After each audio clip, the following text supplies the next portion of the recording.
Amen. Amen. Gloire au Seigneur. Imana ihabwe icyubahiro. Aujourd'hui, nous allons parler du but de Dieu pour le mariage. Uyu munsi tugiye kuvuga ku byerekeranye n'umugambi w'Imana ku byerekeranye no gushaka. La Bible dit, Bibiliya iravuga ngo lorsque l'Éternel Dieu fit une terre et des cieux, igihe Uwiteka Imana yaremaga isi n'ijuru, aucun arbuste des champs n'était encore sur la terre.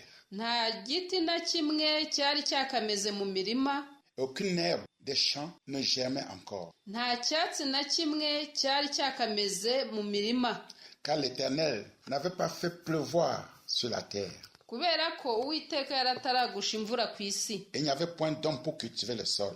kandi nta muntu wariho ngo ahinge ubutaka.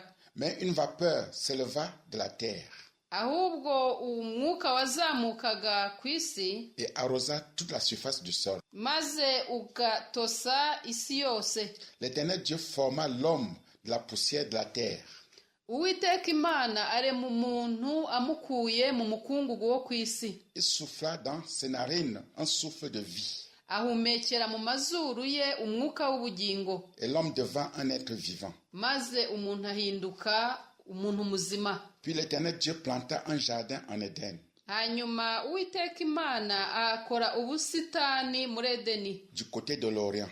mu gice cyerekeye iburasirazuba. Et il y mit l'homme qu'il avait formé. Maze ahashyira uwo muntu yari yaremye. L'Éternel Dieu fit pousser du sol des arbres de toute espèce, Uwiteka Imana ameza ibiti, ibyatsi by'ubwoko bwose, agréables à voir et bons à manger. biryoheye amaso ndetse binaryoshye kubirya. Et l'arbre de la vie au milieu du jardin.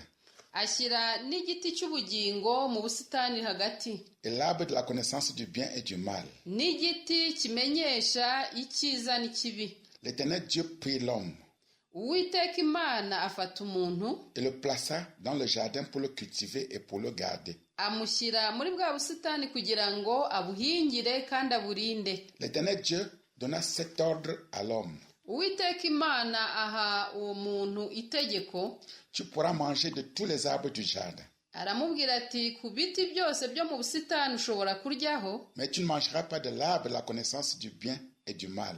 ariko igiti kimenyesha icyiza n'ikibi ntabwo uzakiryaho, Car le jour où tu en mangeras, tu mourras.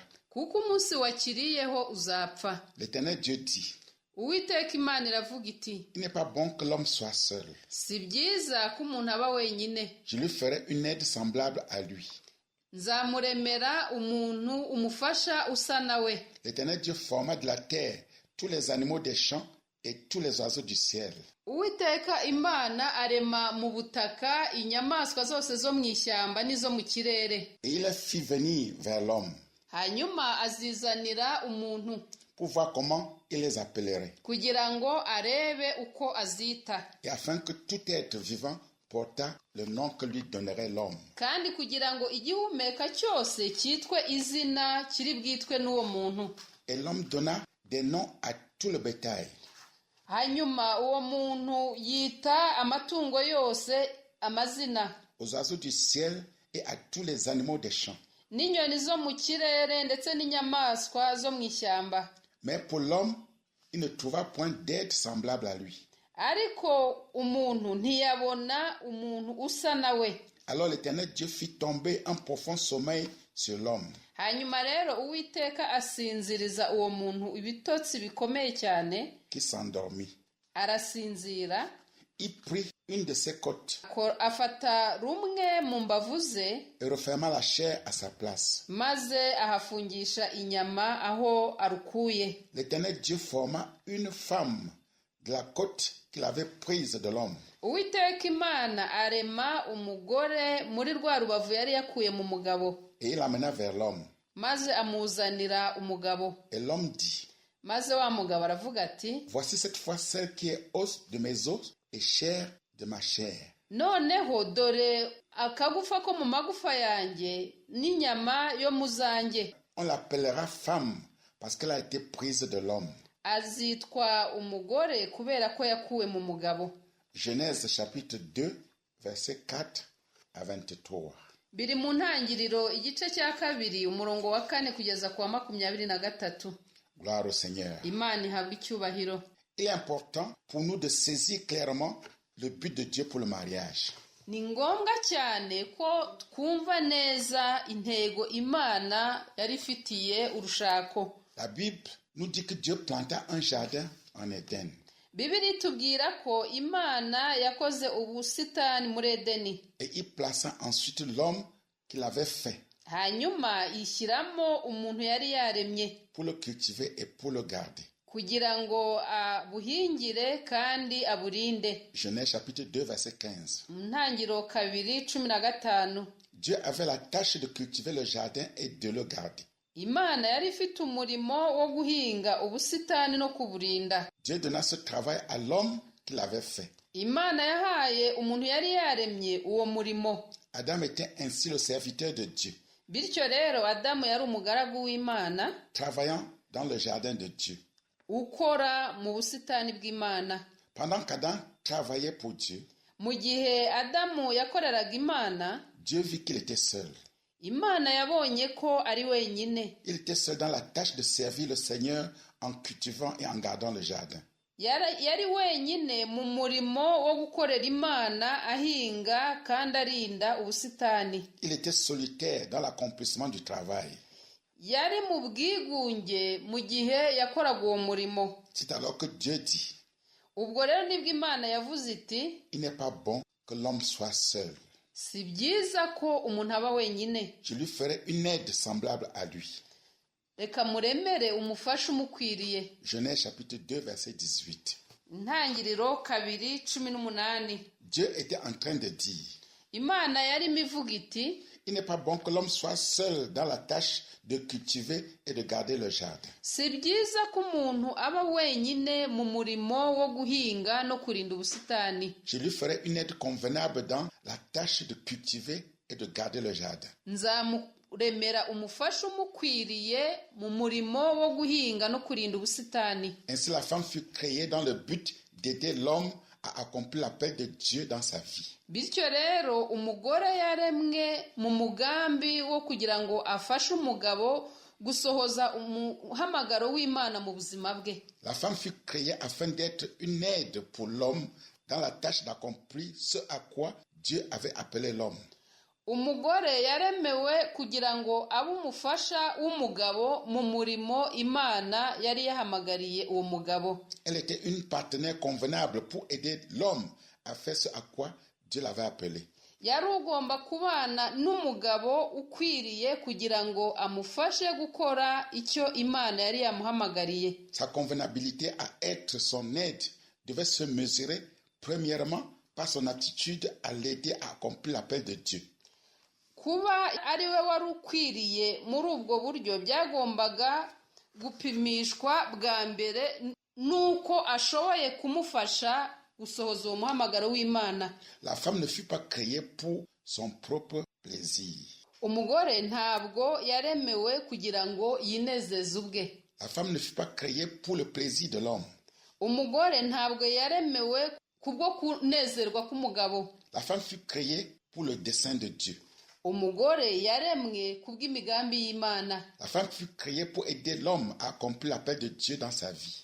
Umugore yaremwe kugira ngo afashe umugabo gusohoza umugambi w'Imana mu buzima bwe. Si on devait mettre de côté l'appel de Dieu dans la vie de l'homme, niba umuhamagaro w'Imana mu buzima bw'umugabo ugomba gushyirwa iruhande, alors la création de la femme en tant qu'une aide pour lui deviendrait immédiatement insignifiante. icyo gihe kuremwa k'umugore nk'umufasha ukwiriye uwo mugabo kwahita guta agaciro. C'était là le dessein de Dieu au commencement. Uwo ni wo wari umugambi w'Imana mu ntangiriro. Cela demeure le dessein de Dieu aujourd'hui. Uwo kandi niwo ukiri n'umugambi w'Imana n'uyu munsi. Dans le mariage, mu rushako, Dieu donne une femme à l'homme pour qu'elle l'aide à accomplir l'appel de Dieu dans sa vie.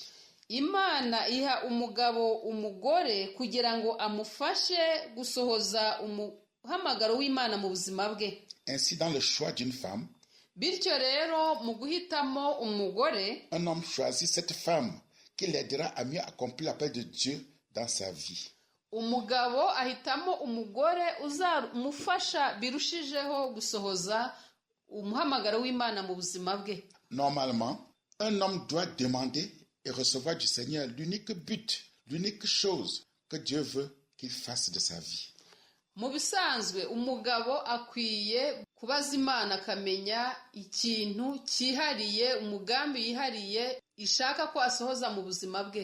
Ayant reçu cela, mu gihe amaze kuwakira, il devrait consulter le Seigneur pour savoir s'il peut accomplir cette tâche seul.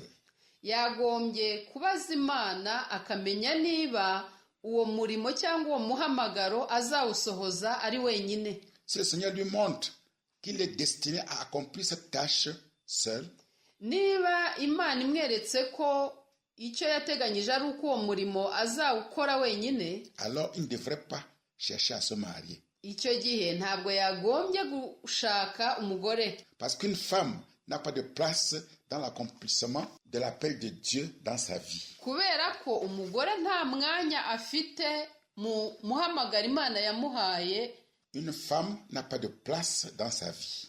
umugore nta mwanya afite mu buzima bwe. Si d'autre part, le Seigneur lui montre qu'il a besoin du partenariat d'une femme dans l'accomplissement de la volonté de Dieu pour lui, niba ariko ku rundi ruhande Imana imweretse ko akeneye kugira umugore babana kugira ngo asohoze wa mugambi w'Imana mu buzima bwe, il devrait alors demander et recevoir du Seigneur la femme qui l'aidera le mieux à accomplir l'appel que Dieu lui a donné dans sa vie. yagombye rero kubaza akamenya umugore ukwiriye uzamufasha birushijeho gusohoza uwo mugambi w'Imana mu buzima bwe. Nous insistons sur le fait que le but original de Dieu était que le mariage contribue à résoudre le problème de Dieu. turashimangira ko umugambi wa mbere na mbere w'Imana wari uko gushaka biza bije gukemura ikibazo yari ifite. C'était pour Dieu. Son origine fut en Dieu. gushaka byari bigamije gukemura ikibazo cy'Imana kandi intangiriro yabyo yari mu Mana. Il avait Dieu comme but. umugambi w'urushako wari Imana. Malheureusement, ikibabaje ariko l'homme a renversé Dieu du centre de sa vie umuntu yahiritse Imana mu buzima bwe, et il a renversé Dieu du centre du mariage. ndetse ahirika n'Imana mu rushako nyirizina. L'homme s'est intronisé lui-même au centre de sa vie. umuntu bwe niwe wihinduye umuyobozi w'ubuzima bwe Et s'est intronisé au centre du mariage. ndetse anihindura uyobora urushako. Avec ce renversement de Dieu et cette intronisation de l'homme, muri uko guhirika Imana umuntu akaba ariwe wihindura umutware, les mariages ne peuvent plus accomplir le but que Dieu leur avait donné. urushako ntabwo ruba rugishoboye gusohoza imigambi Imana yari yaruhaye. Et ils sont en train de tomber en ruine. bityo rero urushako ruri kugenda rwangirika cyane. Il y a quelque temps, l'auteur du livre Divorce et remariage, Zachariah Tanefomo, hashize igihe umwanditsi w'igitabo cyitwa Gutandukana no kongera gushaka il a parlé à un groupe d'hommes, aganirije itsinda ry'abagabo, leur demandant pourquoi ils voulaient se marier. ababaza impamvu bifuza gushaka. Il lui donnait des réponses suivantes. bimwe mu bisubizo bamuhaye ni ibi bikurikira. 1. icya mbere, Parce que je veux une partenaire sexuelle. kubera ko nshaka umuntu tuzajya tubana mu buzima bw'imibonano mpuzabitsina. 2. icya kabiri, Parce que je veux quelqu'un pour me faire la cuisine. kuko nshaka umuntu uzajya untekera. 3. icya gatatu, Parce que je veux quelqu'un pour me faire des enfants. kuko nshaka umuntu uzambyarira abana. 4. icya kane, Parce que je veux quelqu'un pour prendre soin de la maison. kuko nshaka umuntu uzajya wita ku rugo. 5. icya gatanu, Parce que je veux quelqu'un pour m'aider dans les affaires. kuko nshaka umuntu uzamfasha gukora ubucuruzi. 6. icya gatandatu, Parce que je veux trouver quelqu'un en rentrant à la maison. kubera ko nshaka ko nzajya ntaha mu rugo nzajya mpasanga umuntu. 7. icya karindwi, Parce que je veux mettre un terme à ma solitude. kubera ko nshaka kuva mu bwigunge. 8. Cya munani, Parce que je veux payer moins d'impôts. kubera ko nshaka kwishyura imisoro mike. 9. Cya cyenda, Parce que je ne veux pas que les gens continuent à me demander pourquoi je ne suis pas encore marié. ni ukubera ko ntashaka ko abantu bakomeza kumbaza impamvu ntarashaka. Il a aussi parlé à un groupe de jeunes femmes, Yarongeye avugana n'itsinda ry'abagore, leur demandant pourquoi elles voulaient se marier. ababaza impamvu nabo bashaka gushaka. Elle lui donnait des réponses suivantes. Bamuhaye ibisubizo bikurikira. 1. Icya mbere, Parce que je veux me sentir en sécurité. nuko nifuza kumva mfite umutekano. 2. Cya kabiri, Parce que je veux avoir des enfants légitimes. nuko nshaka kugira abana bemewe n'amategeko. 3. Cya gatatu, Parce que je veux mettre un terme à ma solitude. nuko nshaka gushyira iherezo ku bwigunge. 4. Cya kane, Parce que je veux qu'un homme apprécie quotidiennement ma beauté. nuko nshaka ko habaho umugabo uzajya buri gihe ambwira ko ndi mwiza. 5. Cya gatanu, Parce que je veux quelqu'un qui pourvoira à mes besoins. kubera ko nkeneye umuntu uzajya nkemurira ibibazo. 6. Cya gatandatu, Parce que je veux mettre un terme aux tentations sexuelles. kubera ko nshaka gushyira iherezo ku kugeragezwa mu buzima bw'imibonano mpuzabitsina. 7. Cya karindwi, Parce que je veux mettre fin aux avances des hommes. ni ukubera ko nshaka gushyira iherezo ku bagabo baza kumbaza ko twabana. 8. Icya munani, Parce qu'une femme non mariée n'est pas acceptée dans la société. ni ukubera ko umugore utarashatse adahabwa agaciro mu bantu. 9. Cya cyenda, Parce que je veux quelqu'un pour me diriger dans la vie.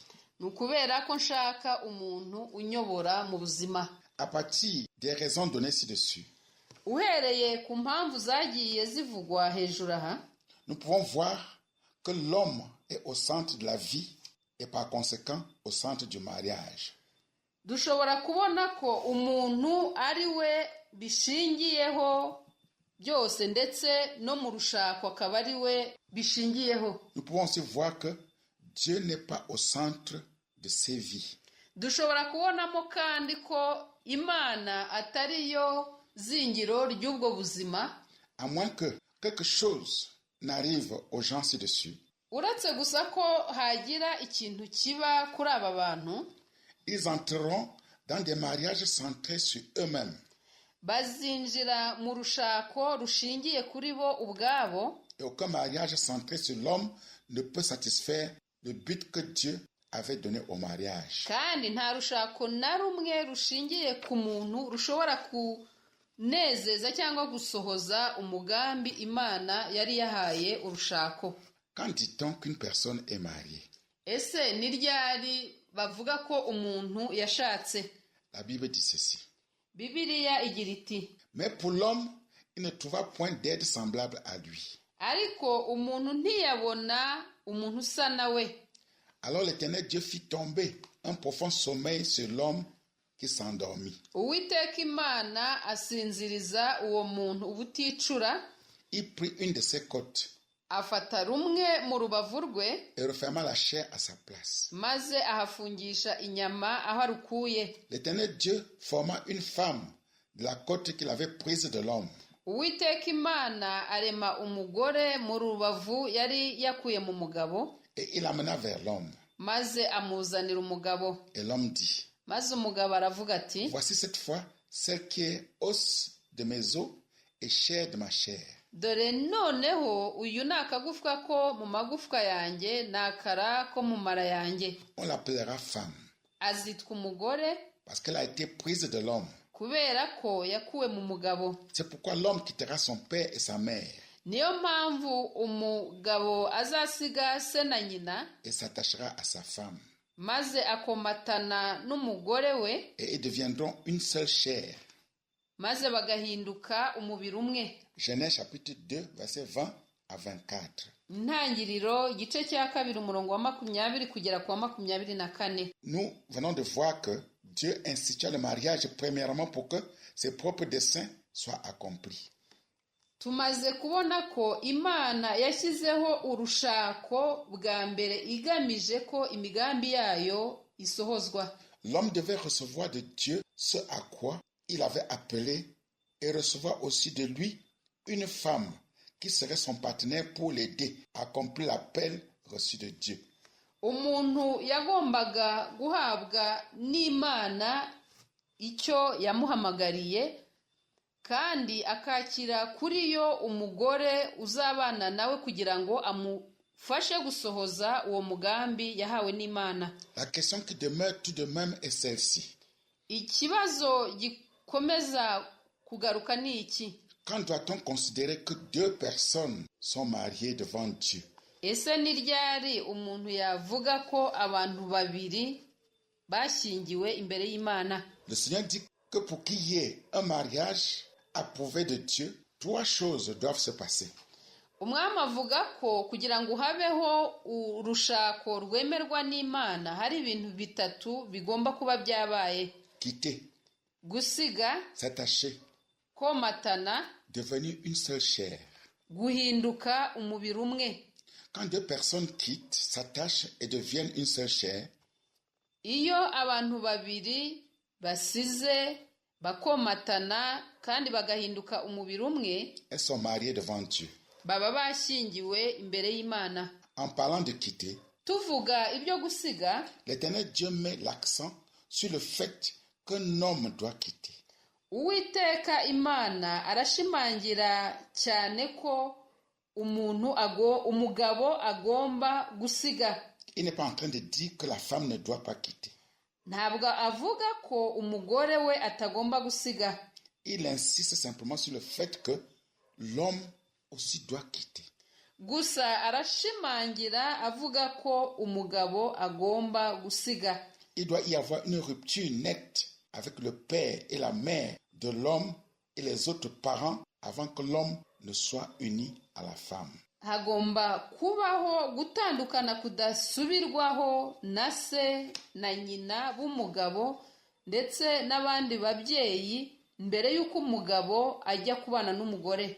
L'homme doit quitter. Umugabo agomba gusiga. Il ne peut pas prendre la femme pour qu'elle fasse partie de la famille de son père. Ntabwo agomba gushaka umugore kugira ngo ajye kuba umwe wo mu muryango wo kwa se. Il ne doit pas prendre la femme et occuper avec elle une chambre dans la maison de ses parents afin que son père et sa mère gouvernent sur eux. Ntabwo agomba gushaka umugore ngo amujyane kujya kuba muri kimwe mu byumba byo mu nzu y'ababyeyi be kugira ngo ise na nyina bayobore.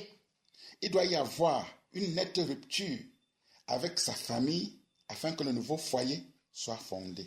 Hagomba kubaho gutandukana kudasubirwaho n'umuryango we kugira ngo urugo rushya rwubakwe. Malheureusement, plusieurs hommes ne quittent jamais. Ikibabaje ariko abagabo benshi ntabwo basiga. La femme est prise dans la famille pour être gouvernée par la mère, le père, les sœurs, les frères et les autres parents de l'homme. Umugore ajyanwa mu muryango kugira ngo ayoborwe na nyina, na se, na bashiki, na bakuru cyangwa barumuna b'umugabo ndetse n'abandi babyeyi b'umugabo. De façon que la possibilité pour que le jeune couple atteigne sa pleine potentialité est grandement diminuée. Ibyo bigatuma urugo rushya kugira ngo rugere aho rwagombaga kugera bigira intege nke cyane. La loi de Dieu est aussi forte que la loi de la gravité et même plus. Itegeko ry'Imana naryo riraremereye kimwe n'itegeko rya rukuruzi rikururira ikintu cyose kiri mu kirere hasi. On ne peut pas désobéir à la loi de la gravité sans qu'il y ait de sérieuses conséquences. Ntabwo ushobora kwica itegeko rya rukuruzi rikururira ikiri mu kirere hasi ngo bibure kukugiraho ingaruka. De même, ceux qui désobéissent à la loi de Dieu, exigeant que les deux parties dans un mariage se séparent de la domination des parents, ruinent ou limitent les possibilités du mariage.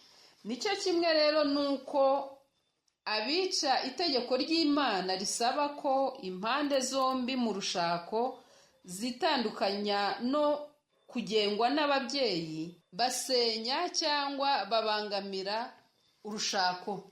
Quitter père et mère n'est pas un appel à la rébellion. Gusiga se na nyina ntabwo ari uguhamagarira umuntu kwigomeka. Tout mariage qui n'est pas approuvé par les parents est probablement voué à l'échec. Urushako rwose rutemewe n'ababyeyi akenshi ruba ruzatsindwa. Ceux qui ont rejeté l'opinion de leurs parents ont eu finalement à se reprocher cet acte. Abagiye banga icyo ababyeyi babo bashaka kuvuga ku rushako bagiye kugira, bagiye bagera igihe bakabona ko bakoze ibitari byo.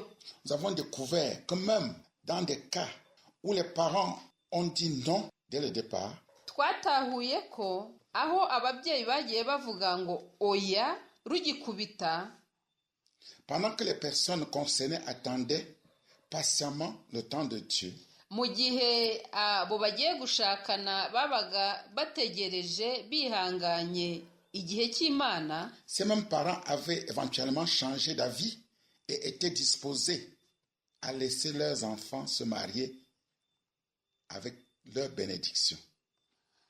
Abo babyeyi n'ubundi bagiye bagera igihe bagahindura uko bumvaga ibintu maze bakareka abana babo bagashaka babahaye umugisha.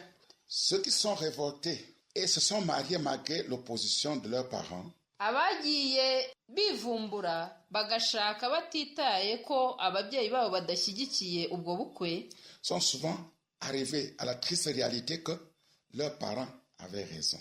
Akenshi bagiye bageraho babona ko ababyeyi babo bari mu kuri et qu'eux-mêmes avaient tort. kandi ko bo ubwabo ari bo batari bafite ukuri. Ils ont eu à confronter le fait qu'ils s'étaient trompés au sujet de leur compatibilité. Bagiye babona ko bibeshye ku birebana no kudahuza, et que le nom des parents ou d'un parent était un écho du nom de Dieu. Bityo bakabona ko guhakana kw'ababyeyi babo cyangwa umwe mu babyeyi babo byari ijwi ry'Imana ribahakanira.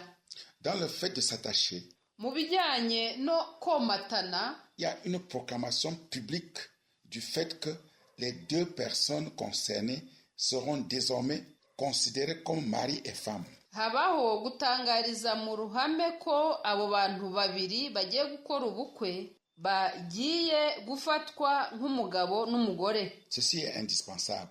Iki ni ikintu cy'ingenzi cyane. Deux personnes ne peuvent pas juste se déclarer mariées. Abantu babiri hagati yabo ubwabo ntabwo bashobora kwitangariza ubwabo ko bashakanye. Il faut que ce soit public et il faut que les gens le sachent. Ni ngombwa ko bikorwa mu ruhame kandi abantu bakabimenya. S'attacher peut être une cérémonie d'église où les partenaires sont bénis par le peuple de Dieu. Komatana bishobora kuba umuhango ukorewe mu itorero aho abagiye gushakana bahabwa umugisha n'ubwoko bw'Imana. Cela peut être une cérémonie de la mairie ou toute autre cérémonie acceptable par le peuple. Bishobora kandi kuba umuhango ubereye ku murenge cyangwa se undi muhango wose wemewe n'abantu, le peuple de cet environnement. Abantu batuye muri ako gace. Cependant, quelle que soit la cérémonie, après qu'elle ait eu lieu, les gens sont considérés comme mariés par Dieu, par les gens et par les mariés eux-mêmes. Nyamara ariko uko uwo muhango waba wabaye kose, abantu bagaragara nk'abashakanye imbere y'Imana n'abantu no kuri bo ubwabo. Dieu n'a pas imposé à l'homme ce que doit être la cérémonie d'attachement. Imana ntiyigeze itegeka umuntu uburyo uwo muhango wo komatana uzaba uteye. C'est comme s'il avait dit aux gens, Ni nk'aho yabwiye abantu iti, quel que soit l'aspect que vous donnerez à la cérémonie d'attachement, uko umuhango wo komatana uzagenda kose, je l'accepterai. nzawemera Et elle sera contraignante pour vous. kandi uzaba ubabereye itegeko. Toute séparation après la cérémonie d'union est appelée divorce. ugutandukana kose nyuma y'uko abantu bamaze gusezerana byitwa gutandukana kw'abashakanye. Les faits de quitter et de s'attacher sont si contraignants que personne ne peut sortir du mariage sans conséquence. Gusiga no komatana bihindukira umuntu itegeko ku buryo ntawe ushobora kuva mu rushako ngo bure kumugiraho ingaruka. La cérémonie d'attachement est normalement suivie par l'union de la chair. Mu bisanzwe umuhango wo komatana ukurikirwa no guhuza imibiri. C'est l'union sexuelle dans laquelle le couple marié se donne l'un à l'autre sexuellement. Nuguhuza ibitsina aho abashakanye umwe yiha undi mu buryo bw'imibonano mpuzabitsina. Quand ceci a lieu, le mariage est consommé. Ibi iyo bibaye ubukwe buba butashye. Dès que l'attachement a eu lieu, les deux personnes sont connues comme des mariés. Komatana bikimara kubaho abo bantu bombi baba bafashwe nk'abashatse. L'acte sexuel est une affaire privée. Igikorwa cy'imibonano mpuzabitsina ni ikintu kibareba ubwabo. Et on s'attend à ce qu'ils suivent. Kandi haba hategerejwe ko aricyo gikurikiraho. Si après l'attachement, niba nyuma yo komatana un des partenaires s'avère être incapable de s'engager dans l'acte sexuel, umwe mu bashakanye agaragaye ko adashoboye kujya mu gikorwa cy'imibonano mpuzabitsina, et si ce partenaire le savait, kandi niba umwe muri abo ngabo yarabizi et avait caché l'information de façon que l'autre partenaire soit entré dans le mariage étant trompé, akaba yarahishe ayo makuru bigatuma mugenzi we yinjira mu rushako yarabeshywe, alors le mariage n'a pas été consommé. Icyo gihe ubukwe ntabwo buba bwabaye. Si la situation est telle que le handicap empêchera au mariage d'être consommé même dans le futur, niba icyo kibazo kizagumaho bigatuma abashakanye batazaryamana, alors le mariage devrait être annulé. Icyo gihe urwo rushako rwagombye guhanagurwa. Après tout, ce n'était pas un mariage. Ibyo ari byo byose ntabwo habayeho gushakana. Car les deux parties s'y sont engagées sur des bases fausses. Kubera ko impande zombi zinjiyemo bishingiye ku kinyoma. Si le mariage est ainsi annulé, niba rero ubwo bukwe bukuweho, il est alors considéré par Dieu comme n'ayant jamais eu lieu. Imana ibufata nk'aho butigeze bubaho. Parce que les trois actes constituant un mariage devant Dieu, quitter et s'attacher, est devenu une même chair. Kubera ko ibintu bitatu bigize gushakana imbere y'Imana ari byo gusiga, komatana no guhinduka umubiri umwe, n'ont pas été accomplis. Ntabwo byabayeho. Si le mariage n'a donc ainsi jamais eu lieu devant Dieu, niba rero urushako rutarigeze rubaho imbere y'Imana, alors la partie innocente peut se marier à quelqu'un d'autre. Wa wundi warenganijwe ashobora gushaka undi, car il ou elle n'a jamais été marié. Kuko atigeze ashaka. Dans un sens, quitter et s'attacher sont des actes entrepris sachant qu'il y aura l'union sexuelle. Mu ruhande rumwe rero gusiga no komatana umuntu abyinjiramo azi ko hagomba kuzakurikiraho imibonano mpuzabitsina. Si l'union sexuelle n'est pas possible, niba guhuza ibitsina bidashoboka, quitter et s'attacher qui ont eu lieu sont déclarés nuls et non avenus parce qu'ils sont nuls et dépourvus de signification. Gusiga no komatana byakozwe bihindurwa ubusa kubera ko ntacyo byatanze, bikaba ntacyo bimaze. Nous allons continuer ce thème la prochaine fois. Tuzakomeza iyi nyigisho ubutaha. Gloire au Seigneur. Imana ihabwe icyubahiro. Gloire au Seigneur. Imana ihabwe icyubahiro. Avant de terminer, mbere yuko turangiza, nous allons dire un mot à ceux qui n'ont pas encore reçu Jésus comme leur Seigneur et leur Sauveur. Tugiye kugira icyo tubwira abatarakira Yesu nk'umwami n'umukiza wabo. Si tu n'as pas encore reçu Jésus comme ton Seigneur et ton Sauveur, Niba utarakira Yesu nk'umwami n'umukiza wawe, nous t'encourageons à le recevoir. turagushishikariza kumwakira. Pour t'aider, voici 4 étapes à suivre. Mu kugufasha dore intambwe nke wanyuramo. Admets que tu es un pécheur de nature et par habitude. Emera ko uri umunyabyaha ku bwa kavukire no ku bw'ingeso zawe, Et que par ton effort personnel, tu n'as aucun espoir d'être sauvé. kandi ko ku bw'imbaraga zawe bwite nta byiringiro namba ufite byo gukizwa. Dis à Dieu que tu as personnellement péché contre lui en pensée, en parole et en acte. Bwira Imana ko wowe ubwawe wayicumuyeho mu bitekerezo, mu magambo no mu bikorwa. Dans une prière sincère, confesse-lui tes péchés l'un après l'autre. Mu isengesho rikuvuye ku mutima yaturire ibyaha byawe ubikurikiranya kimwe inyuma y'ikindi. N'omets aucun péché dont tu te souviennes. Ntugire icyaha na kimwe usiga inyuma kandi ucyibuka. Détourne-toi sincèrement de tes péchés et abandonne-les. Tera umugongo ibyaha byawe ubikuye ku mutima kandi ubireke burundu. Si tu volais, ne vole plus. Niba wibaga ntuzongere kwiba. Si tu commettais l'adultère ou la fornication, ne le fais plus.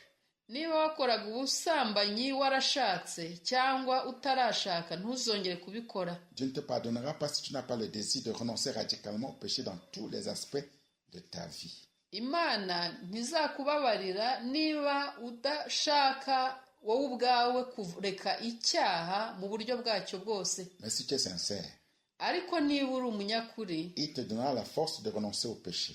iraguha imbaraga zo kwanga icyaha.